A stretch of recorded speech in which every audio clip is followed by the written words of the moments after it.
And we have with us today respected Principal Sir, Dr. Utpal Jyoti Mohanto, who would deliver his welcome address for today's program. I now invite you, sir, to kindly address this virtual gathering.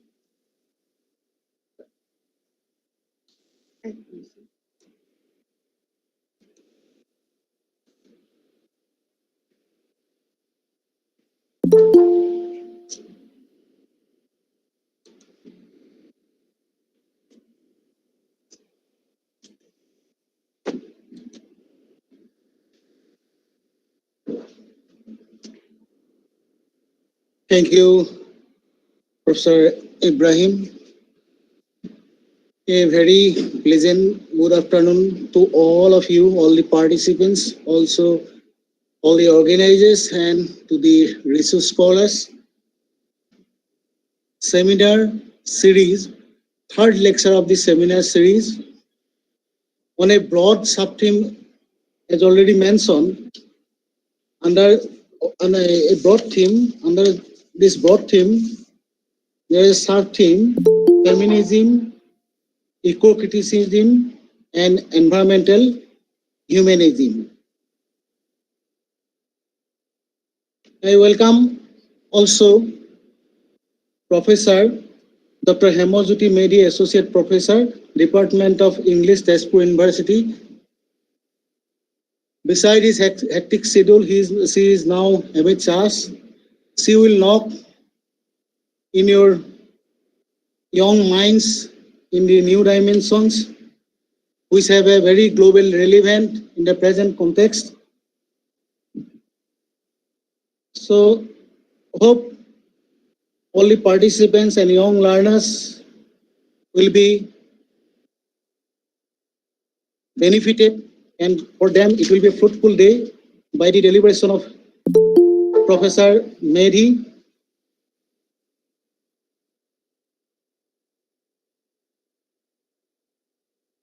Being a principal, I am representing Department of English for continuing such series of lectures, and thanking you all and wishing a great success from this seminar. Thank you all.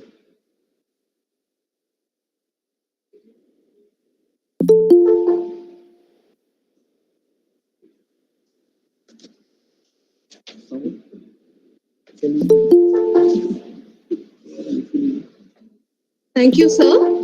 We also have with us the HOD of our department, Pranami Bonia. May I now request her to speak a few words on this occasion.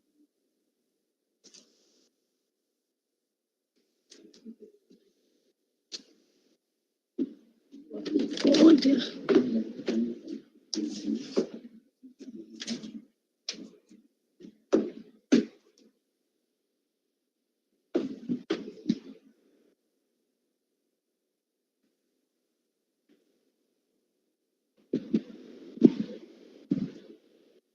Good afternoon to everyone present, distinguished Hemojyoti ma'am, all the participants, my dear students. It gives me immense pleasure to announce the online lecture series third. We are actually organizing this event monthly.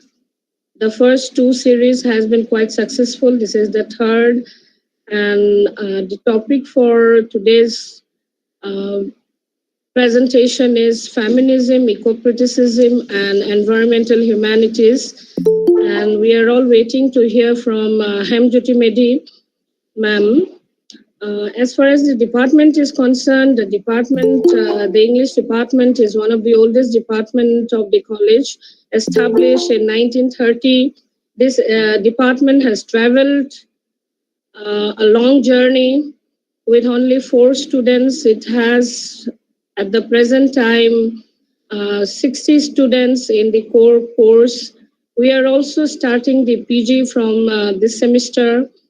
So it's been a long journey with a lot of students who are holding prominent positions all over the country. So I welcome the resource person and the participants. Thank you.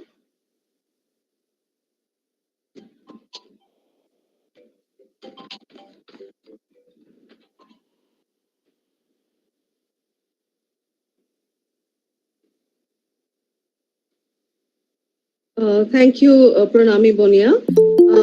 May I now have Dr. Nandini Chaudhary, Associate Professor, Senior Faculty of the Department of English, who would now introduce our resource person.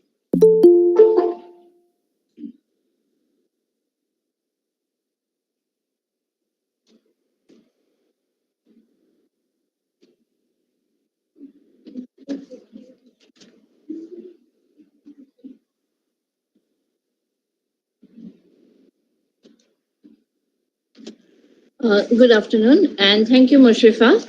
It's my honor and privilege to introduce to you all our distinguished speaker for today's online series 3, Dr. Henjuti Medhi. So, as you're all aware, she will be deliberating on the topic feminism, eco-criticism, and environmental humanities.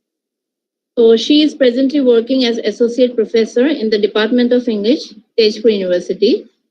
A distinguished academician, she is the recipient of Preserving Social Memory grant of the SEPHIS program, International Institute of Social History, the Netherlands, and she was also a Charles Wallace Visiting Fellow at SOAS, University of London. Her forthcoming monograph is titled Gendered Publics, Chandraprabha Saikyani and the Mahila Samitis in Colonial Assam. Her publications have found space in many renowned national and international journals. She has acted as resource person in many academic events and has been principal investigator in many research projects funded by UGC and the Government of India. She is also active in the social front and is associated with many organizations, especially with the Assam Mahila Samiti and Tejpur Mahila Samiti.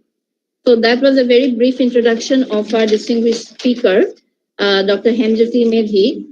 She has done so much work in the field of academics that it is just not possible to mention each and every aspect of her distinguished career. So with this, I, Nandini Chaudhary, hand over it to you, ma'am. It's all yours from here on. Thank you. Thank you, Professor Chaudhary. I gather that you gathered more information on me than I had provided in the bio note. So thank you for doing that work. And thank you to Principal Professor Mahanta for such a warm welcome. It's always a pleasure when previous students, our alumni, call us. Both Pranami and Mushrifa, professors at the department, have been our students at Tejpur University, and not just students, but bright students at the department. So we remember them very fondly. So when they got in touch, I just couldn't say no, And so I told Pranami that I'll be doing something which is not, not something that I have prepared today or recently, but something that I've already presented in January in the Teaching Learning Center refresher course. But she said that because it'll be students, so it's okay to have something that is more general rather than specific. So I'll try and share my window. Let's see if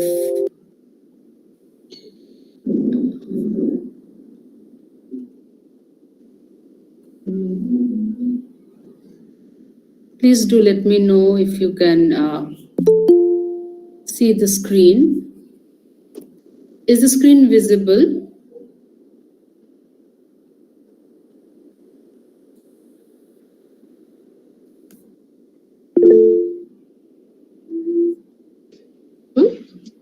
Is it visible? Ma'am, just a second.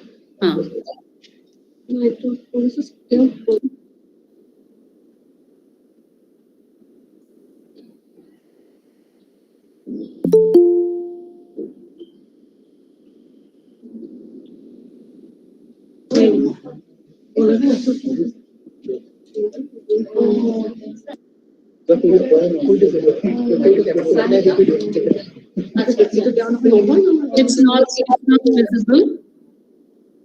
So, Let me try again. Wait.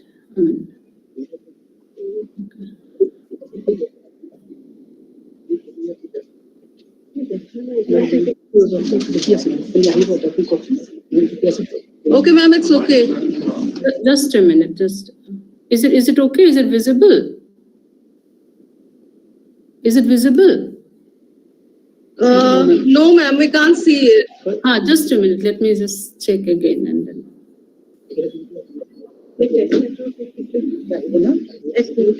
When we tried in the around 12:45, it was visible, right? Yes, ma'am, but we lost the connection due to. Yeah. Is it visible now? Yes, ma'am. Yes, we can see it. Okay, fine. So the topic is from feminism and ecofeminism to environmental humanities, a short introduction. So I felt that as we'll be traversing many areas, I'll divide the lecture in three parts, let's say. So the feminism part would be very short because most of you are already aware of some of these ideas that I'll be suggesting. And some of you would also be aware of the ecofeminism and the environmental humanities part, but I am going to emphasize more on ecofeminism, eco-criticism, and the environmental humanities part. So the first part I'm going to mostly skip through because I understand that most of you. I also understand that I'm speaking mostly to students. So this is not. I mean, your teachers already know this stuff and research scholars already know this stuff. So I'm mostly addressing myself to, say, undergraduate students, just to kind of suggest the level at which you'll be engaging.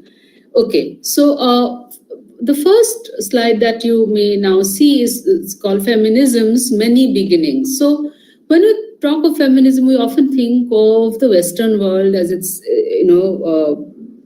it's kind of quote unquote starting point. In fact, in India, even today, we say that, it's a Western import and we didn't really have an idea of feminism. But that's not true. Early expressions of feminist consciousness could be seen as old and early as in the Buddhist monks, nuns writing Theri Gathas. And their expression of their self and subjectivity is now being understood in terms of expressing a feminist consciousness. Then, of course, there is a long history and a more well-recognized history, and which is why perhaps because many of the names that we talk of, we think of, we suggest, we read are from the Western world. So that is one of the reasons for the myth that it has Western origins. So Christine de Pizan in the medieval era, then Afra Ben in the 17th century, Mary Wollstonecraft in the 18th century, Elizabeth Cady Stanton, John Stuart Mill, Sojourner Truth, Emmeline Pankhurst, Bangalore Nagartma, all in the 19th, 18th, 19th, early 20th century, Virginia Woolf, 20th century, Simone de Beauvoir, German Gabriel, Hulsbeck, and the names go on. As you can see, this is a selected list. It's impossible to list each and every man and woman who contributed to the understanding or the evolution of feminist thought. Like you can say John Stuart Mill, who wrote this very important book called The Subjection of Women. So, and many of you would have heard this, whole myth about feminism that, it's about, is it about hating men? And when John Stuart Mill wrote, you understand that feminism is about equality, and it is equally important for men and women to be feminists because it talks as much about femininity and its challenge as well as masculinity and its challenge. So if you just kind of take your mind out of, say, this moment and think of the 18th, 19th, and the 20th century, you can imagine all these men and women struggling hard for a very, very simple thing, a simple thing that you and I take for granted. I can see many girls here who are attending this lecture. In fact, English departments, even in our university, is predominated by girls. Humanities are predominated by girls. And we have to thank the feminist foremothers for the fact that we could go to school, the fact that we could get an equal education, the fact that we can come to college, get degrees. If many of you have read Virginia Woolf, A Room of One's Own, and how she laments that there were days, there were years before the 19th century when women were not allowed in the universities of Oxford and Cambridge. And that's a very, very sad history, right? So these are some of the people that we have to thank for me, Pranami, Mushrifa, and all of you, sitting here and talking about things that matter to us and to the larger society. Then we have something called post-feminist. So what is post-feminist? Are they saying that they are no longer feminists? In a way, yes. I mean, Judith Butler would say, or Eve Sedgwick would say that I'm no longer a feminist, but I'm a post-feminist. What do they mean by that? Well, the shift from feminism to post-feminism is both ideological and discursive. By ideological, I mean that they are no longer pitting the woman as the center of feminist discourse. And by discursive, I mean that they have found new discourses which talk about gender in a way which is different from the way feminists talk about gender. So to give you a simple example, for instance, many of you know, and you have already internalized, thanks to social media today, your generation is very well versed in, or it has been popularized what Beauvoir argued. So when Beauvoir said, Simone de Beauvoir said in 1948-49, in her book The Second Sex, that one is not born, rather becomes a woman, it's become a truth universally acknowledged now. We all accept that we are not born as men or women, we become them. It's a process. So sex is a biological identity, whereas gender is a cultural construct.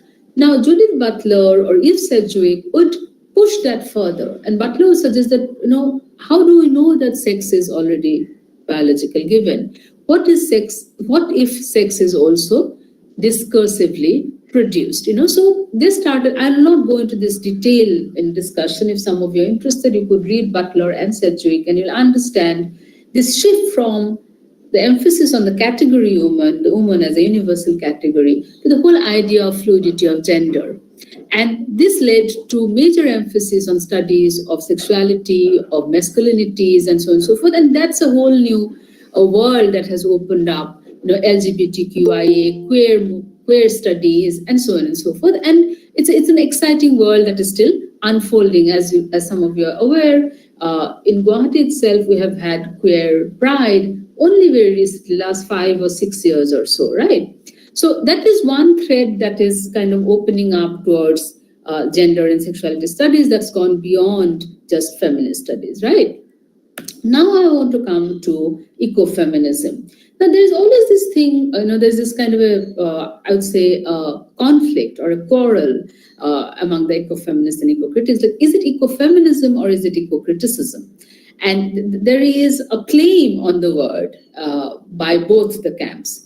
Now, ecofeminism as a term was coined by Francois de Ubon, who wrote this book in French, Le Féminisme ou la Mort, Feminism or Death, and published in 1974. She first is credited with the coinage of the term ecofeminism.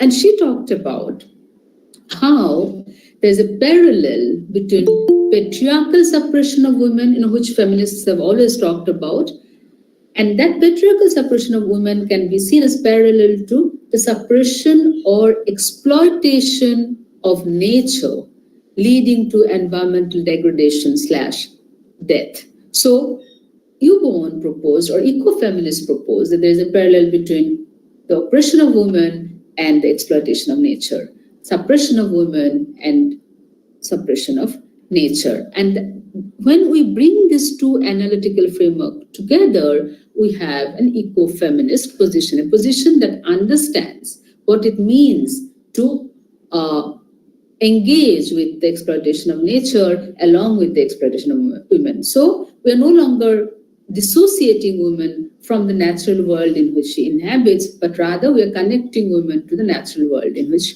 she inhabits or she is part of. This particular concept was widely, it became widely popular and widely circulated after 1980, and there was a conference in Amherst, United States of America, Women and Life on Earth, a conference on ecofeminism.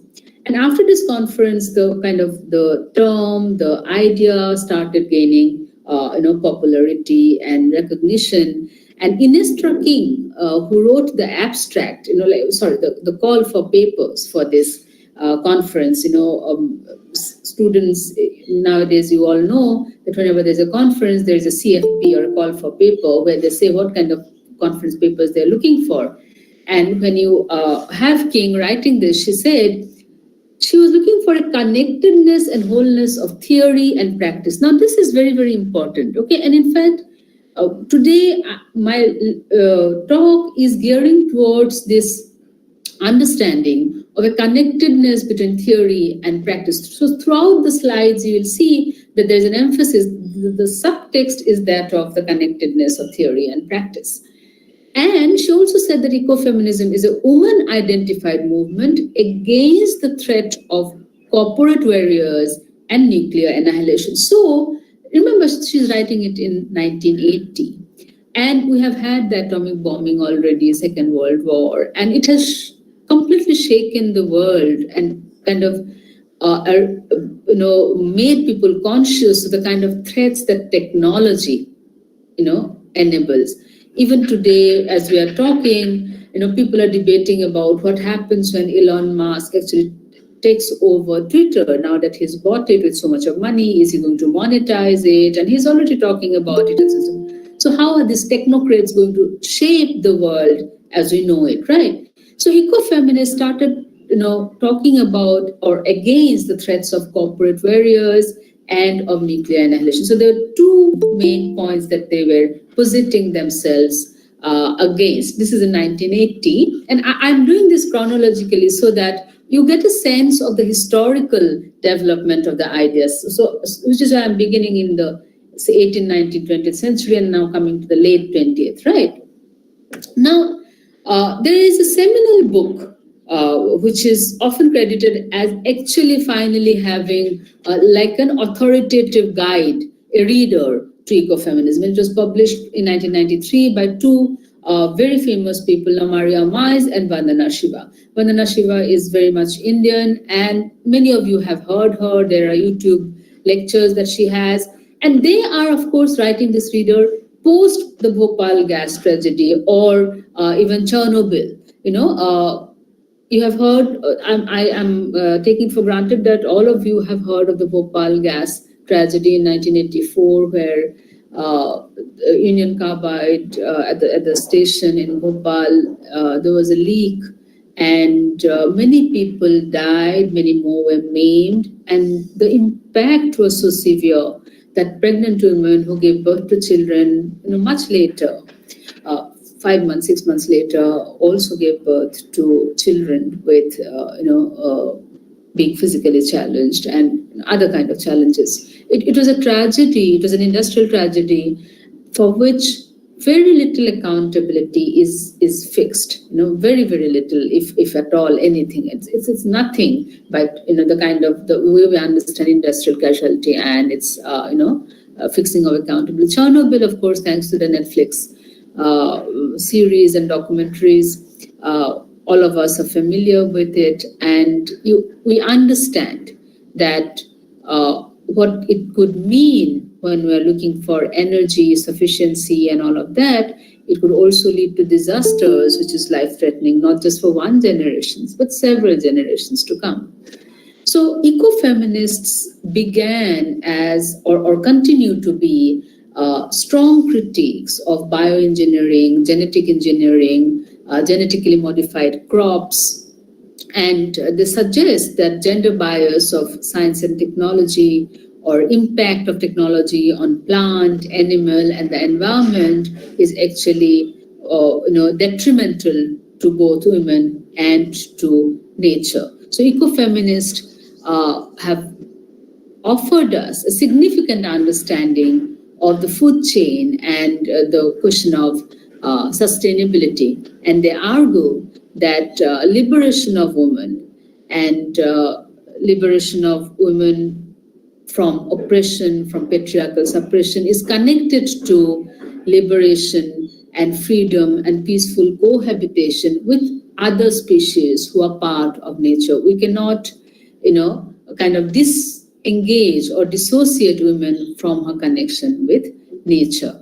And the last point that ecofeminists argue is that of women's connections to Mother Earth, or women as carer or nurturer, and women's role as the role of the mother. Now, the last point is, of course, problematic because it essentializes gender, and many ecofeminists would shy away from or would not go to the extent of connecting women to nature because this can lead to problematic associations of making women, the carer or nurturer, and so going back to the same patriarchal stereotype that women are often associated with.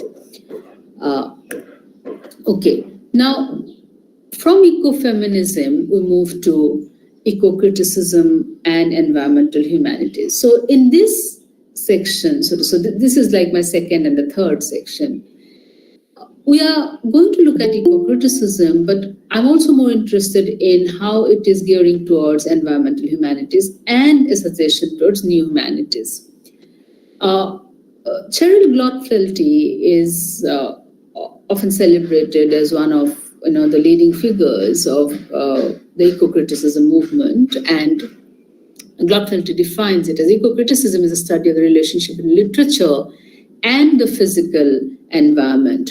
Now, though, like I said, historically, eco-criticism gained circulation only in the 1990s, some of the ideas were already in circulation. For instance, William Ruckert, in this essay called Literature and Ecology, an experiment in eco-criticism published in 1978, coined the term eco-criticism, and he followed Joseph Meeker's 1972 work on literary ecology. So 1970s is the time that some of these terms like ecofeminism, eco-criticism, ecological humanity, literary ecology are being proposed and being coined. But as I said, it took the 1980s for Bhopal gas, for Chernobyl to kind of, and it takes a little bit of time for any new coinage to gather circulation and to receive some kind of an acceptance. So it's only in the 1990s that you see that there is an association for the study of literature and environment that is established. Then there is an journal, ISLE, Interdisciplinary Studies in Literature and Environment, in 1993. And then Jonathan Bate wrote this famous book called Romantic Ecology in 1991. Lawrence Boyle published The Environmental Imagination in 1995. Kate Soper wrote this famous work on What is Nature, again 1995, and so on and so forth. And Glotfelty and Fromm edited this eco-criticism reader, Landmarks in Literary Ecology, in 1996. So throughout the 1990s, you have major works coming up in literary ecology and eco-criticism.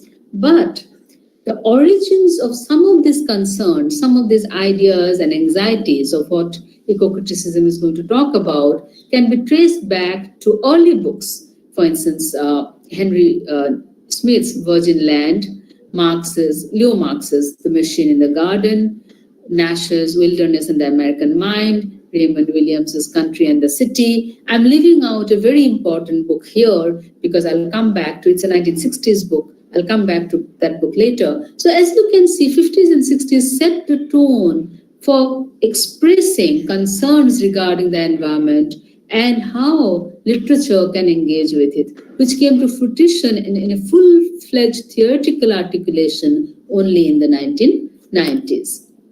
Okay, so what led to the 1990s flourishing of eco-criticism? How come suddenly this interdisciplinary literary perspective flourished? So I want to talk about the context a little bit. The 1990s time when eco-criticism flourished as a discipline, interdisciplinary literary perspective, is actually marked by one major development of the 1980s. And the 1980s is marked by what we often call the linguistic turn in theory, such as post-structuralism, deconstruction, postmodernism. And one of the early strands of eco-criticism is the hostility to this prevalent environment of theory, the quote-unquote theory, which is only talking about constructivist idea of language, what we call the linguistic turn in theory of the 1980s, deconstruction, post-structuralism, postmodernism, which places so much of emphasis on language that it almost eschews any connection to the environment or to the reality. So Karl Kroeber in 1994 said, and I quote, that eco-criticism is an escape from the, quote, esoteric abstractions that afflicts current theorizing about literature, unquote. So he felt, Kroeber felt, that there's too much of attention to nature as a construct of culture in the current theoretical, meaning in the 1980s theoretical construction. And it led to the neglect of the materiality of nature itself. So nature was only being seen as a constructed reality. Nature was not being appreciated as a reality in itself. So Kroeber and others felt that eco-criticism could be the turn where we can bring back the centrality of nature in its material form. So it was a turn away from the linguistic turn in theory towards a more interdisciplinary literary studies. Now, having said that, I must also emphasize that not all eco-critics equally shun or dissociate themselves from post-structuralism or postmodernism. In fact, there are eco-critics like Sue Ellen Campbell, who welcomes a connection between postmodernism and ecological understanding, but hers is a kind of a minority voice, and not many eco-critics would really completely agree or empathize with her position. So in a broad manner, in a broad stroke, we can say that the 1990s saw the development of eco-criticism as a discipline, as a distinct interdisciplinary understanding of literature away from the theoretically obtuse and abstract esoteric formations of post-structuralism and postmodernism. Now, the eco-critical turn has also, of course, led to, or is increasingly being called as environmental humanities, or what people call new humanities, and the interdisciplinary turn. Now, when I say new humanities, environmental humanities only is a part of it. In new humanities, you'd have medical humanities or health humanities, you'd have disability studies, there are many other parts, what we see as digital humanities and so on and so forth. Environmental humanities would only be one of the aspects in this broad spectrum of new humanities. So how is environmental? So we are still talking about nature, right? It's not that people are writing about nature for the first time. You have read Wordsworth, you have read Coleridge, everybody is writing about nature.